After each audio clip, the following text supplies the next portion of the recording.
The fires of hatred can burn deep and hidden. If you can imagine being stuck in the fires of hell, in this life, most people won't experience it, but I've stood in hell, and I'm still there. But fire consumes evidence, can protect a killer, can make it hard to distinguish rescuing hero from villain. That was the first funeral that I've ever been to. But this killer reckoned without breakthrough forensic technology, unleashed by Merseyside police. It was a tragedy and a very, very difficult investigation for my team to work on. This was a crime which was born of anger and resentment. It was really an expression of power. It was a way of saying, you think I'm a spent force, but I can do things which you can't even imagine. And the result was absolutely tragic.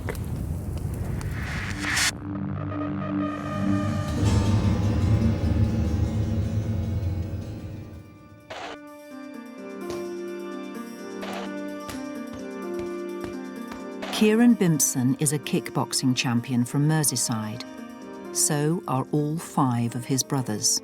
Like, this is me over here, talking to my brother about some techniques that we possibly could be demonstrating to students. And around about 1998, me and Arjad had just become instructors in kickboxing.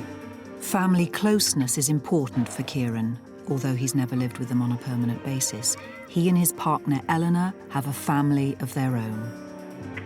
This is a video of our Francesca when she was 3, little Kieran when he was about 14 or 15, and Christina. There's things in life you can't replace, and being a father is the most amazing privilege that I've ever been given. I love my kids, I'm very protective over them, and in my life, I wanted the best for my kids. Eleanor is happy for this film to be made, but finds the story it will relate too distressing to take part in person. 2008, and she and her family were living in a comfortable house in the Liverpool suburb of Everton. 3-year-old Francesca was the rising star, coming into her own, endlessly filmed by her older siblings on their mobile phones. We always used to play games like the girls versus the boys, but there was only one boy who was young, so that was Kieran.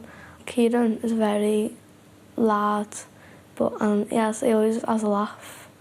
And Marie is like, she's a big baby, really.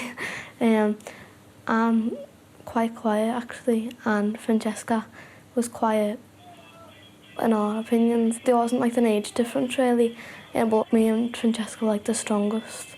We had a very good connection. Their mother Eleanor came, like Kieran, from a large family. She had 4 brothers and 2 older sisters, Linda and Tina. She was with her sisters in a Liverpool nightclub when she first met Kieran in 1990. When I went over to her, she wasn't really interested, so my mates were goading me to, go and approach her again. Which I didn't do to the following week, and incidentally, she was in there again the following week. You sure? They began spending time together, including babysitting for her brother's child. She was only a little baby at the time, and you get quite maternal when you're around young babies, I think, and you start thinking to yourself, why don't we try for a baby? So it become a reality, We decided to not get married because I don't think that having a ring on somebody's finger makes you love them anymore. I think your children create a bond with yourself and your partner, and it's flew 20 years and meeting her that night, You never think when you meet someone that you're going to last with them that long. It's amazing. Eleanor continued to spend plenty of time with her sisters who lived nearby. Eleanor has always had an excellent relationship with her siblings. In particular, she was very close to her sisters, which was Linda and Tina. So in our house, we welcomed all of the family, as you do, and they in turn brought friends with them and partners. Yeah, that's true. Linda, in her 40s and with 2 grown-up children, was newly single After 20 years, she'd split up with her husband and had more recently broken up with a boyfriend. She'd started looking for other people in her life to fill that gap of being in a relationship, and the characters that I see Linda with were always strong characters, you know, quite Jack the lad, quite loud. In 2006, she met another man named Graham Heaps in a local supermarket. All right, girl. Oh, yeah. I know you, don't I? Yeah. Graham was about 40, lived with his mother in Everton, and worked as a labourer fitting out pubs. Give me number, but I tell you what, I drink in the brick, and there most of the time if you come in and ask for me, everyone knows me in there. You like little charmer. The pair met at the Breck pub, and their relationship developed. Yeah, one went. Just went to town, had something to eat and that, didn't we? And then went home. Linda brought Graham to Kieran and Eleanor's house, and he met the family. But the relationship did not immediately feel like it was permanent. Yeah, it's in town. Linda and Graham were quite complicated as a relationship. I didn't see him, like, proper. I didn't even know they were together, really. I just thought they were friends, but I knew that they would be sort of together, but not actually together. Graham in particular, however, was keen on keeping the relationship alive. But it was late 2008, and something was to happen which would change lives forever and raise one vital question. Can you tell villain from hero?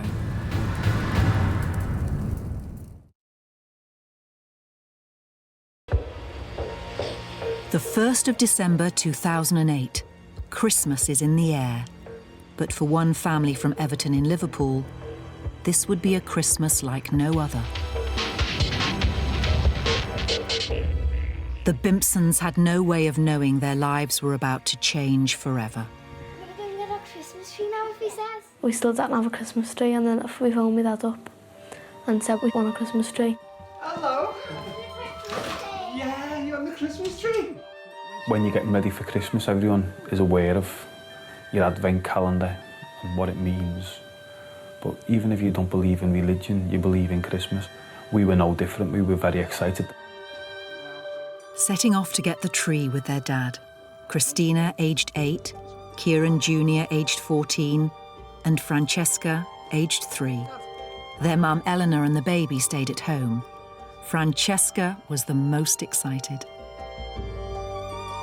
It was the first Christmas Francesca was aware of, what Christmas means, and I was trying to make it as special as possible. Whee! Jump around in them.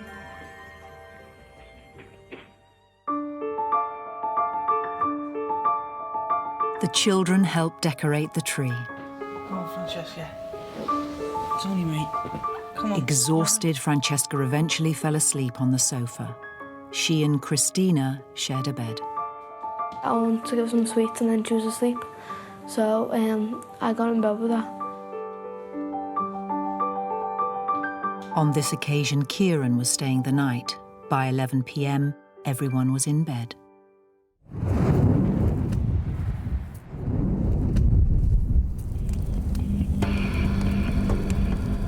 Midnight.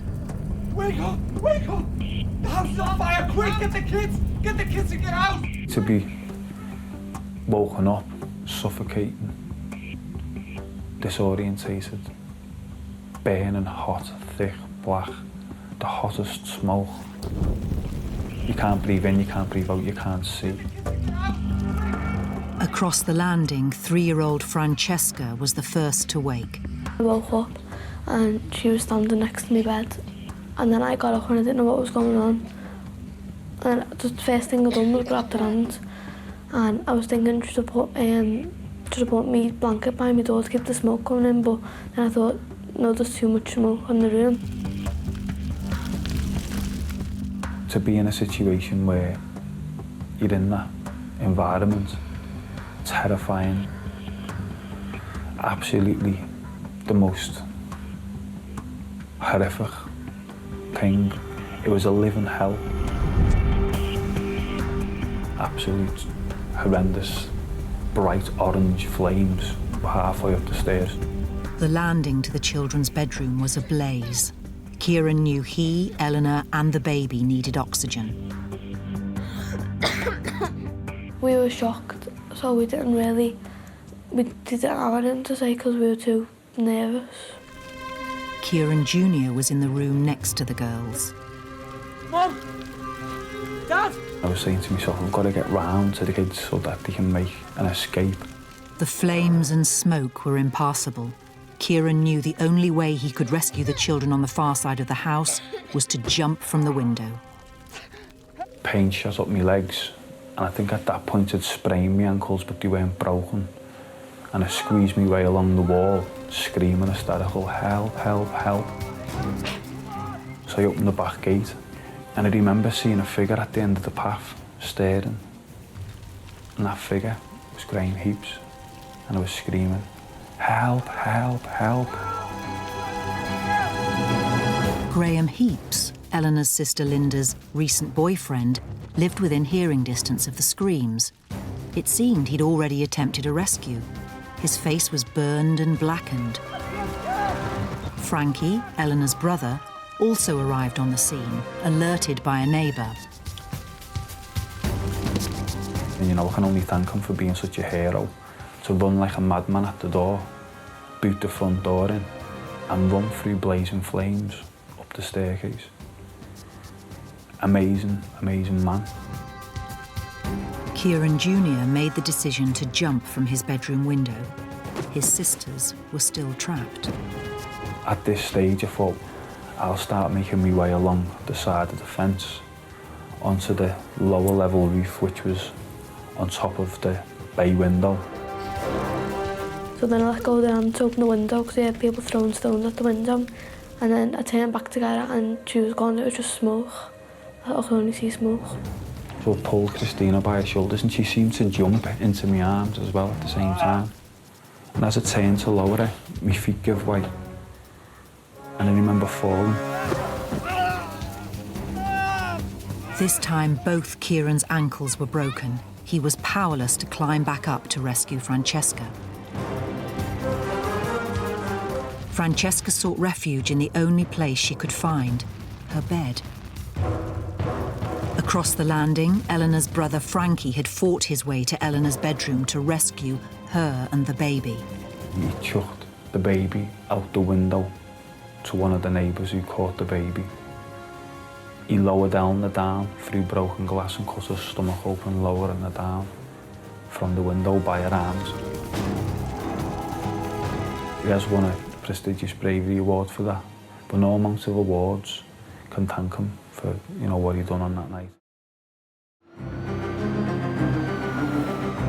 At this point, fire crews arrived, summoned by a neighbour who'd seen an arc of flame flying across the garden. Cameras fixed to the fire engines recorded the scene.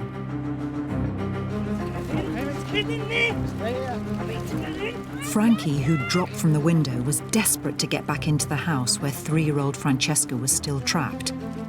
He was so determined to force his way into the inferno, police had to arrest him for a public order offence, but he was not charged. Firefighters fought through smoke and flames to get to Francesca's bedroom. The only thing I can describe as the most blackest, burnt remnants of my child was pulled out the house, and the only thing I recognised was her pyjamas. I was hysterical. Francesca was alive, but she'd been found lying on her bed with 90% burns. I don't know the pain she felt, I don't know what she was feeling as a person, but as a father, I felt that pain. And it's an unbearable pain, it's an unbearable thing for any human being to experience as a parent, but as a baby, the pain scale is off the scale. And I just remember looking at the scene of devastation. I couldn't believe what had happened, but I remember something on fire in the corner of the garden, and the thing that was on fire was a petrol can. And another thing that was on fire was a human, and that human was Graham Heaps. Moments earlier, Kieran Jr. had seen Graham Heaps already injured. pulling his coat over his head and attempting to enter the blazing building. He'd been beaten back by flames. He was badly burned. All those hurt were taken to hospital. At Alder Hey, a battle began to save Francesca's life. My mum and dad wouldn't let me see her because she was like in a coma. I think she was in a coma. My mum and dad wouldn't let me see her. I remember crying, asking to see her. I mean, the only way I can describe Francesca was the most injured person I've ever seen in my life. She had endless skin grafts. They amputated her fingers, her toes, her ears, her scalp.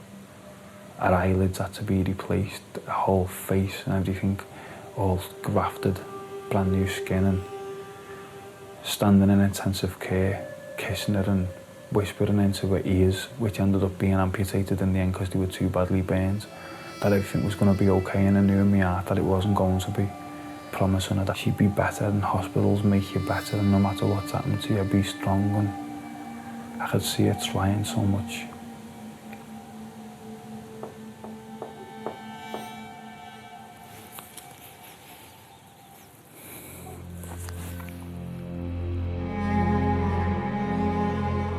As the family prayed for Francesca to pull through, an investigation began into the cause of the fire. From the start, given the burning petrol can found in the garden, it was clear this could be arson, an attack endangering 6 lives. The inquiry was given to one of the most senior detectives in Merseyside. If this fire had been started deliberately, how, in the first instance, but more importantly, why? Why would somebody want to set fire to the house but kill the entire family? This would have been a mass murder. Fire investigators began a detailed examination of every inch of the burnt-out house. Evidence quickly mounted this was indeed a deliberate attack. When I got to the front door of the property, I was overwhelmed by the smell of what I would regard as an ignitable liquid. That immediately has hair sticking up on the back of your neck. Marks on the floor indicated the fire had spread from the front door. What I could see was pour patterns, and that's just where an ignitable liquid's being poured on the floor. It leaves certain patterns on the floor which are unusual. There was further telling evidence in the pattern of charring. The flames were so violent, their own heat drew them straight upstairs. The adjacent living room, protected merely by a curtained doorway, was barely touched. That's really as a result of the ignitable liquid and the ferocity of the fire. It's acted like a chimney, if you like, shooting up the stairs. The front door, both on the inside and outside, was more extensively charred than the staircase, a clue to where the fire began. The door's on fire for longer than the staircase. So before the staircase has become involved, we know that the door or around the door is already involved. Forensic scientists ruled out a heater in the hallway as a possible source of the fire. The internal sections of the heater were relatively untouched from fire compared with the external sections of the heater. Everywhere upstairs there was evidence of the ferocity of the fire. Belongings stored in the loft had come crashing through the burned ceiling. Plaster falling off the wall is usually an indication of high temperature. Within the room where Francesca was and directly above the bed, the plaster had fallen off the wall. The heat layers hit the roof and then started its way down slowly, getting hotter and hotter towards Francesca while she's on the bed. Fire's the most destructive of all things. It doesn't leave any fingerprints, it doesn't leave any evidence really, because it all gets destroyed in a fire. Investigators believed the full 5 litres held by the petrol can found in the garden was used to start the fire. It appeared like a very straightforward petrol container that somebody would buy. But the thing with the one that we recovered was it didn't have a nozzle. And I realised that for somebody to pour petrol through the letterbox, they would have needed the nozzle. And in the absence of the nozzle, the petrol would have splashed over the front door itself, probably on the person who'd started the fire. A nozzle matching the make of the canister was found nearby, apparently dropped by the attacker. Without it, pouring the petrol could have taken minutes, allowing petrol fumes to mix with oxygen in the air. And that could explain the arc of fire seen by a neighbour. If I pour petrol and immediately set fire to it, I might get a bit of a whoosh. But if I pour a substantial amount of petrol and then leave it for a minute or two before I set that match or lighter to it, I'm going to get caught in an explosion. If I've got a petrol can in my hand, or anything else in my hand, I will be thrown back with the petrol can. Fire is a particularly symbolic way of killing someone. It's got all the connotations of hell. You're unleashing hellfire on people. It's like the demons are coming out. And of course, it's a way of passing over responsibility. You just set the demons free. You just unleash them to do your dirty work for you. And the other point about fire, of course, is that you know that the suffering will be intense. It kind of erases someone entirely. It's not just killing them, it's obliterating them. And I racked my brain, who could it be? And then we started all coming up with the same name, Graham Heaps. Couldn't have been Graham because he was trying to help as far as we were concerned. Or was he? Why was he standing at the end of the path? Why was he the first person on the scene, above all the neighbours? Graham Heaps was being treated for burns in Fazakerley Hospital. He was arrested, but he was so badly burned, police couldn't speak to him for 2 weeks. Graham Heaps lived nearby. He lived only a couple of roads away with his mother. So why would he be at the Bimpson's house at that time of night? How did he get his injuries? And what were the reasons behind this? I didn't really know what to think. All sorts of things were going through my head, but I didn't think that it'd be Graham. I didn't think that it'd be him, because he seemed nice. On release from hospital, Graham was taken to St Anne Street Police Station for questioning. He told us what he'd been doing during that evening, that he'd been to work. When he'd finished work, he'd gone for a drink in the local pub. Bottle of that brandy there, please. When he'd left the local pub, he'd walked to an off-licence nearby. He'd bought a bottle of brandy, and then he'd walked home. He said he'd spent the evening at home with his mother, watching TV and drinking the brandy. But after a bit, once his mother had gone to bed, he went out again. Just stop out! Felt hungry. He said he won't get something sweet. He went into some detail to tell us of the journey that he took. He told police his route took him down the 800-metre-long Shield Road, a well-known red light area near his house. Trying a bit of business, darling. He was approached by a sex worker who offered him business, which he declined. He later admitted he'd used prostitutes for 27 years.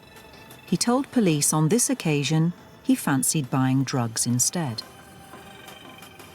Seen a few young lads hanging around. One last really wants to buy a weed, so I bought £5 worth of cannabis. He said he then went to the Chippy, where he bought a £1/4 burger with cheese, onions, tomatoes and chilli sauce, then set off on the 1 kilometre walk home. Got back to the bottom of the road where I turned to walk into my street. Heard Ellen screaming Francesca, shot into the close. Seen flames coming out of his door and ran into the house. If he was telling the truth, then he was a hero. He hadn't actually saved anybody, but he'd run into a burning building with the intention of trying to save people and had been quite badly burnt as a result. So, was he a hero, or was there something a lot more sinister in what he was doing there that night? To answer this question, Merseyside police were to call in some extraordinary forensic expertise and a groundbreaking new technique. And something was about to happen which dramatically and tragically would raise the stakes in this case.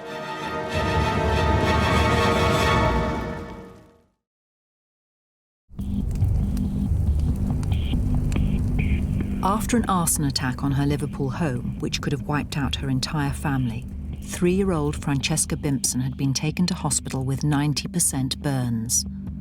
3 weeks later, her family were asked to go to intensive care at Alderhay Hospital. I thought she'd be all right, and I got a necklace to give to her. And then my mum came into the waiting room and told us. There's nothing more they could do, so they unplugged all the machines and just left it with all the wires on it, and then just give it to me and Alney. I used to remember it. Just passing away in our arms. I still, like, my half is like it's going to stop even explaining to you how bad it was. Such a brave little, tiny little precious thing.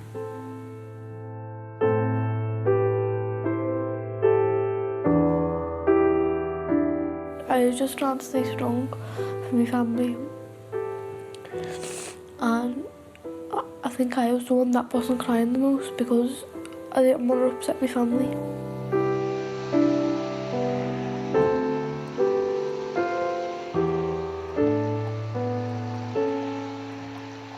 I remember it was a clear day and a funeral. We had a horse-drawn carriage.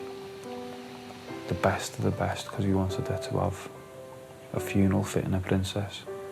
A perfect, calm, lovely day turned into the most biggest snowflakes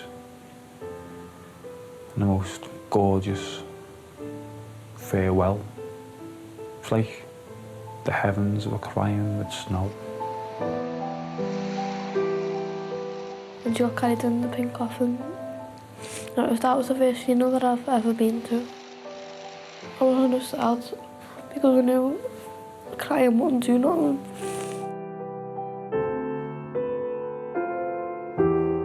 This was now a murder inquiry. Police suspected Graham Heaps, a former lover of Francesca's aunt, Linda. He'd been present at the scene. But forensic analysis of his clothing showed no trace of the petrol used to start the fire. When we started looking at Graham Heaps' life, we found that he had previous convictions. He'd been convicted of burglary before. He'd been convicted of an act of gross indecency. But what I did notice was he'd never been convicted of any acts of violence, and he'd never been convicted of any acts of arson or fire-related incidents. There was no violence or no history in his background that would make us believe that it was part of a pattern of his behaviour. Graham had given police an account of a 2-kilometre round trip he'd made before arriving at the scene, including talking to a prostitute, buying cannabis from a gang, and having a burger. But when police spoke to his mother, who said he'd had his tea before going out, she gave crucial information showing his timings didn't add up. She was able to pinpoint the time he'd gone out. She'd been watching a television programme. It was quite clear with what had happened in the programme at the time that Graham went out. Just off out! Now, we were able to check the scheduling of the programme, and we knew that he'd left the house at about 5 minutes to midnight. The fire started 5 minutes later, and Graham was seen outside the house moments after that. There was no time for him to have completed the half-hour journey he'd described to police. Furthermore, CCTV footage covering the route of his supposed journey showed no sign of him, and the owner of the chippy said he hadn't served him. And there was another discrepancy in his timings. He told us that as he got near to his home, which is near to where the Bimsons lived, he heard screaming. And he's quite clear that he heard screams that were being made by Eleanor, Francesca's mum. But he actually heard her calling Francesca's name. But Eleanor never screamed Francesca's name till she'd already been rescued. By that time, Graham had been on the lawn for several minutes. Further incriminating evidence was found when Graham was arrested. He had a mobile phone in his pocket. He'd never rung for the emergency services. Now, he told us in an interview that he was a hero. Why didn't he call for the fire service? Why didn't he call for help? Police began looking more deeply into Graham's background, particularly his primary link to the family, his relationship with Linda. They learned that some months before the fire, Linda picked up on worrying signals in Graham's behaviour. She started to fear him.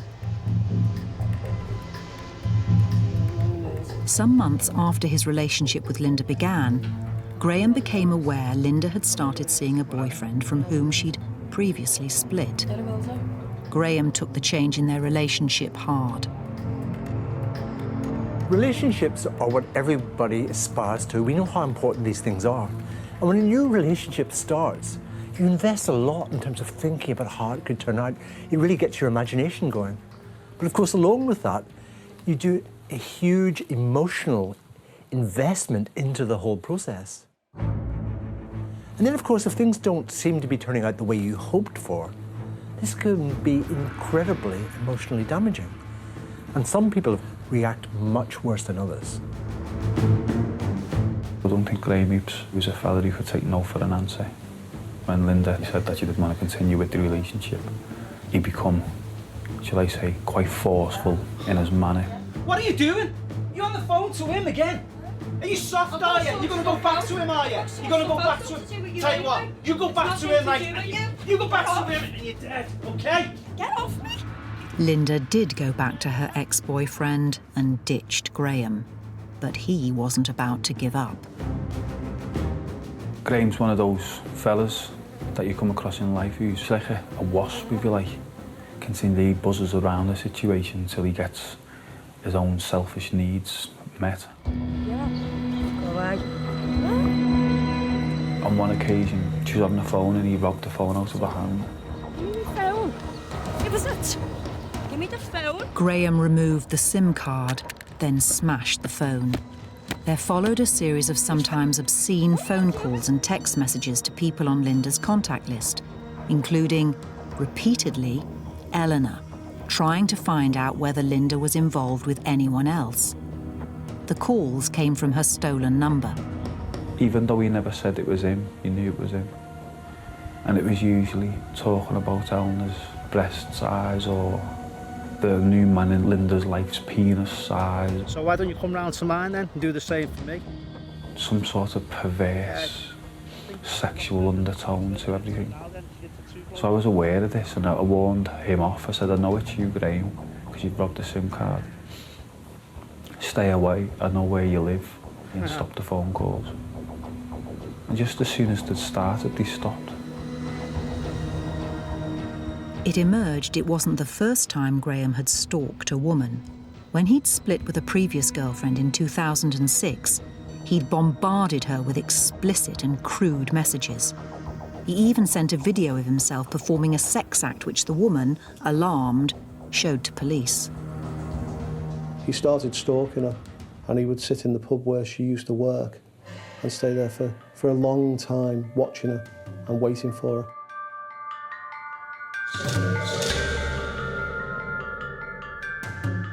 Once, he hid outside the pub and waited for her.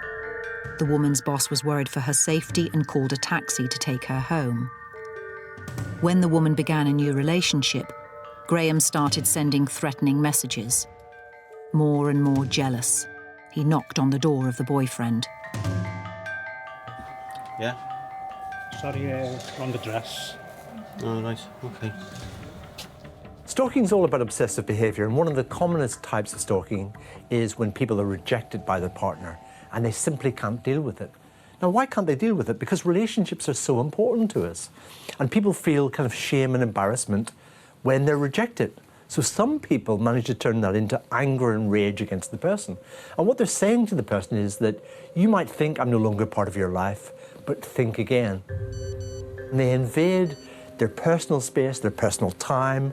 They will send images of themselves to say, look, I know you cannot stop thinking about me. I'm going to make sure there are images in your head. Just think about this. So it's a way of dealing with your emotional feelings in an irrational way. Linda, you don't mean it. I'll just leave it. No, I've had enough. You know we were meant to be I've had together. enough. Never mind. Come on, Can you just go? Why are you saying that for? You don't even mean it. There was one message from the time Graham was with Linda which took on significance following the fire. I don't want it in a couple of weeks. Get sorted, can't. I want my money. He'd got into an argument over money with Linda's relative, Lee. Get me money, right? Get it sorted. Later, Graham sent Lee a text which said he'd burn Lee and his family in their beds if Lee didn't pay back money owed. Graham was still living with his mother round the corner from the Bimpsons. Kieran heard he was back drinking at the Derby pub. He warned police Graham should be moved for his own safety. Rumours were rife in the local area that Graham Heaps was out and about, even though he was #1 suspect. The local community was starting to become a bit of a lynch mob, shall we say. Police advised Graham to move in with friends in a tower block in the adjacent area of Old Swan. There was a lot of tension in the community as a result of the fire. But after Francesca died on the 23rd of December, the tension became incredible. People in the community believed that he was responsible for Francesca's death. We advised him to move away from the area to a secret location in South Wales. We believed that he was responsible, but at this stage we didn't have enough evidence. But that was about to change. Previously, it had not been possible to prove there were traces of petrol on Graham's clothing. But after a TV appeal, a woman from a chemical analysis company came forward to tell detectives about groundbreaking new technology. She said her scientists would be able to find minute traces of petrol additives, even if the petrol itself had burned. They were able to prove to us Graham Heaps had petrol on the front of his trousers and on his training shoes. But importantly, they were able to tell us that it was splashed on his clothes in such a way that as he'd thrown petrol through the letterbox, the petrol had splashed back from the letterbox and onto his clothing. The location of the splashes on Graham's clothing coincided with burns on his body, and the scientists were able to identify the exact brand of petrol used. Each brand has unique additives, and each additive leaves a distinctive residue. They were also able to tell us that the petrol on his clothes was the same as the petrol in the can that was used to cause the fire, and from the mat and from the scene of the fire. At this stage, we knew that Graham Heaps was responsible for pouring the petrol through the letterbox, and as a result of which he'd got petrol on his clothes. This was a compelling link, but Merseyside police still needed to prove Graham had ignited the petrol. They hoped his burns may provide further evidence. Photos taken immediately after the fire were sent to an expert in London. The burns of the face were really quite different from those at the arms and legs. The burns at the face were relatively superficial and had features consistent with a classical flash burn injury. The burns of the arms and legs, however, were much deeper and more consistent with flame burns. The flame, particularly on the left-hand side, appeared to have started at the wrist and travelled as a tongue along the forearm. This almost certainly with the arm hanging down. The burns at the legs were again deep, but the appearances were of splash marks, and that either from accelerant on the skin and ignited, or of clothing that was alight, then coming in contact with the skin. The burns to Graham Heaps's face suggested a sudden, almost momentary, explosive burst of heat. The injuries a record of a split second of time. Particularly of note were the creases around the eye at the crow's feet, at the side of the eye, where there were clearly areas that weren't burnt, suggesting that the eyes were screwed up at the point in time at which the face was injured. Most damning of all, the injuries revealed the direction of the blast, coming from below the head and leaving areas of skin untouched, effectively in shadow. The distribution included the columella of the nose and the underside of the chin, but it spared areas above on the nose. All this suggesting a directional element to the blast of heat from below the head. Once we heard that, we knew that Graham Heaps was responsible for starting the fire. So what had actually happened, as Frankie had gone into the house and had started to rescue the family, Graham Heaps had obviously decided that he would run into the fire to mask the injuries that he'd got to make himself look like a hero, but to be able to give an account for his burns. But the expert that we had was able to tell us that the burns he suffered on the second occasion were very different from the first, which were caused when he started the fire. Officers drove to the secret location in Wales where Graham had been sent for his own safety, charged him with murder and brought him back to Liverpool. They believed they now had a clear picture of what really happened on the night of the fire. Graham Heaps had been drinking that night. He was walking home, and as he walked down Norwood Grove, he saw Linda walking away from the Bimson's house. She ignored him. And we believe that that was the catalyst that brought about his actions that night and the reason why he started the fire. They had a trigger, they had evidence, but would police have enough to persuade a jury and bring Graham Heaps to justice?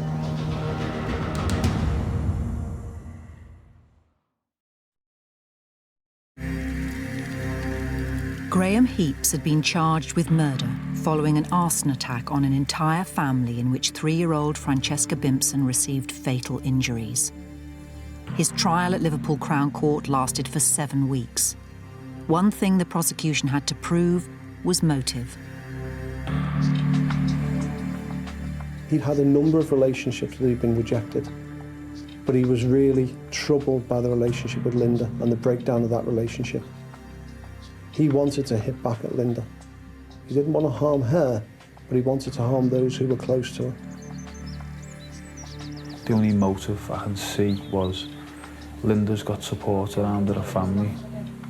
That support is gaining momentum to dissolve the relationship that he had with Linda by keeping him away from her. He didn't want to kill Linda because he always had aspirations of getting with her again. He wanted to be a hero, so maybe if he lit the fire and then helped get people out, Linda would get back to him. Like the knight in shining armour on the night, rescuing her traumatised and burning family from a blazing house. But his plan was as warped as his brain. Sometimes you can understand pure evil in psychological terms. This was a story about someone who was rejected and responded in a particular way. He thought that the world thought of him as a weak person, a person who could be ignored. And he was determined to show the world that he couldn't be ignored and that he still had power. And he exerted that power in the only way he thought that he could. Throughout his trial, Graham remained impassive, studying legal documents, sucking his pen. I got to the stage where I was fed up looking at his weasel face staring back at me. And I started becoming more and more agitated. It took the jury 3.5 hours to find Graham guilty. The judge said this was a cowardly attack motivated by sheer spite. Graham was sentenced to a minimum of 28 years. I remember him getting sentenced, and instead of breaking down in tears and screaming, an innocent man, he just said 2 words: "Thank you." And at that stage, I had police all around me, hands on my thighs, hands on my arms, stopping me from getting to him. It's always difficult to investigate the murder of a child, but at the end of the investigation, it was satisfying to convict Graham Heaps and to bring some degree of closure to the family, knowing that he was convicted for Francesca's murder. For the surviving members of the family, that wasn't the end of the tragedy. Kieran and Eleanor have split up, their relationship unable to cope with the grief of Francesca's death. There's always family left behind that try and make sense of the aftermath of the loss of a loved one. And me and Eleanor still, to this day, feel the loss of our lovely daughter, Francesca. And everything we've ever known as normal as a couple will never be normal again. And I suppose what made us split up, finish our relationship together, it's the loss, it's the blame, it's the guilt.